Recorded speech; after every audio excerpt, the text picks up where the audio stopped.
Hello there, gods and amazing goddesses of your reality. Welcome back. This is Manifest with Jenny and Nutritious Lives. So I'm here in Tunisia. I think this is the third video. Yes, third video.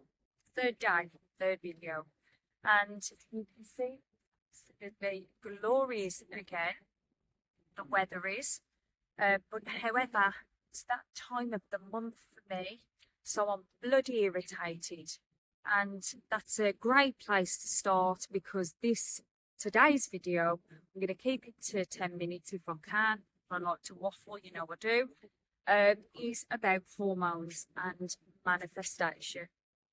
And what I uncover within myself, within my own subconscious programming, which I work on daily, or I work on as much as I possibly can, especially when I get a chance to really delve into my thoughts when I'm on holiday and we have that extra thinking time.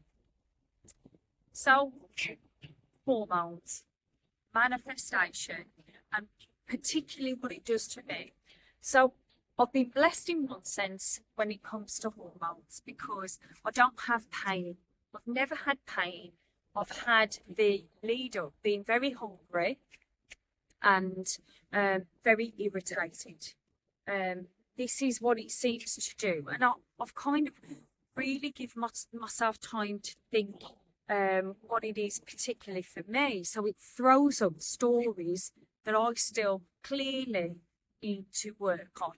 That's how I'm looking at my time of the month and how it's educating me about where my resistance is and where I still need to do my own work internally to change the stories of myself, which is what I always talk to you about. And your stories and your resistance is different to mine because my resistance is in play and is there because of my own unique experiences, 3D experiences, human experiences as Jen. Does that make sense? If not, ask me a question and I'll try and put it another way. So what it's done for me today and what I'm learning about myself today, particularly. So, as I say, it brings up irritation, but it's not irritation to necessarily everything. It's irritation towards the things that are still there that I need to do my work on. And namely today, because I want to be always open, honest and transparent, like I always tell you. It's brought up my still resistance to my own body shape. And I really don't want to come across as ungrateful because I'm 45 and the validation that I get from outside of myself, other people's opinion, it's fantastic. I get so many beautiful compliments. Wow, I'm not going to list it because I don't want to come from that egoic standpoint, but I get some beautiful comments of from women, or not from men. I don't really want to listen to that side of it, not about my body or anything like that, but definitely from my sisters. I get some beautiful comments, and it's lovely, and it really does boost me. But what coming on my period or about to come on my period while I'm in Tunisia is highlighting where I still need to work on accepting my own body shape. And it's not even like it's a flaw. I was talking to SP about because we have a very open dialogue, and he's extremely sensitive to me as a male. It's absolutely beautiful because I've never been able to talk like this. He's like my best friend, so we just talk about everything, all of our insecurities and everything. And so it's fresh in my mind. But I was going through that why I have this insecurity And I think that when I was growing up, the relationships that I was in, and I'll just be honest with you, because this isn't about colour for me, but it was just, I will be honest, because it's my experiences, see. And so, you know, I'm married to a black guy, not that that's anything to do with, you know, the price of cheese, but I have mixed race children. And growing up, I experienced, because I'm not particularly shapely, I had a lot of comments, like, oh, I thought black guys are meant to like a big bum, or like girls with more shape, things like this. And I've really internalized this, and I've had this since I was like a teenager, basically. And I've internalized that as me not being good enough. And this isn't to do with black, white. You know that everything to me is we are one consciousness. There's no colour as far as I'm concerned. But it was the feedback that I was getting outside.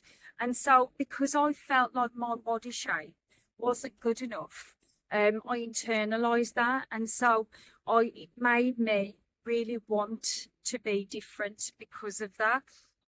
And now I understand that you know, fundamentally, on a conscious level, I don't need to be anything other than what I am, but I've still got that bit of residue feeling in my subconscious. There's still some resistance to me being good enough in that area, and so it's highlighted that to me today.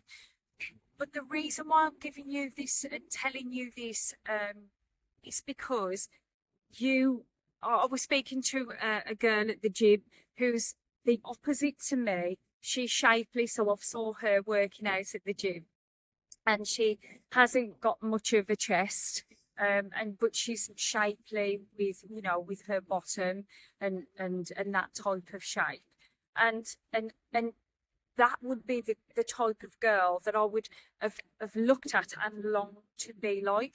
And we had a wonderful conversation the other day where she was saying to me, I was very vulnerable and honest about my insecurities of being in the gym and working out at the gym.